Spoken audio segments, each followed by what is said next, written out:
Well, hey, church, we've been following along with the woman at the well in John chapter 4, and we're going to continue that today to close out this week. In verse 27, I begin reading. Just then his disciples came back. They were shocked to find him talking to a woman, but none of them had the nerve to ask, "What do you want with her?" or "Why are you talking to her?" All right, I'm going to just pause for a minute because I find this to be very hilarious. Everything inside of them are like, what is up with this? Like, Jesus, you're talking to someone you shouldn't be talking to. All right? So they're all thinking it. So they're all judging him in their mind, but they don't got the guts to come forward to say, hey, what's going on here anyway? It's not okay for us to just make assumptions. And we don't know the full story.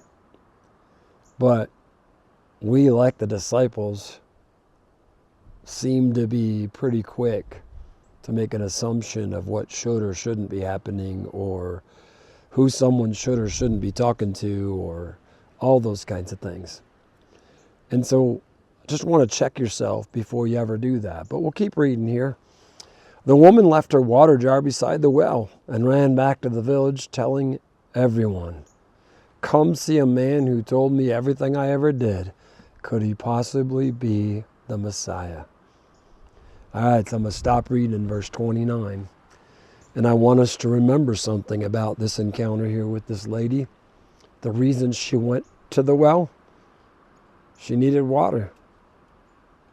She was going there for a physical need, something that was driving her, making her do something she really didn't want to do. She even says that to Jesus, like, give me the living water. I don't have to come and do this anymore. So we know that she had a drive to come to meet a need. But once she encountered Jesus, the word of God tells us, the woman left her water jar beside the well and ran back to the village telling everyone. Yeah. Sometimes we can be dealing with things in our real life, but when it brings us to Jesus, those things that we thought were so important just kind of fade away. Just pursue Jesus today. That's all I want to tell you, church. God bless you. Let's be His church.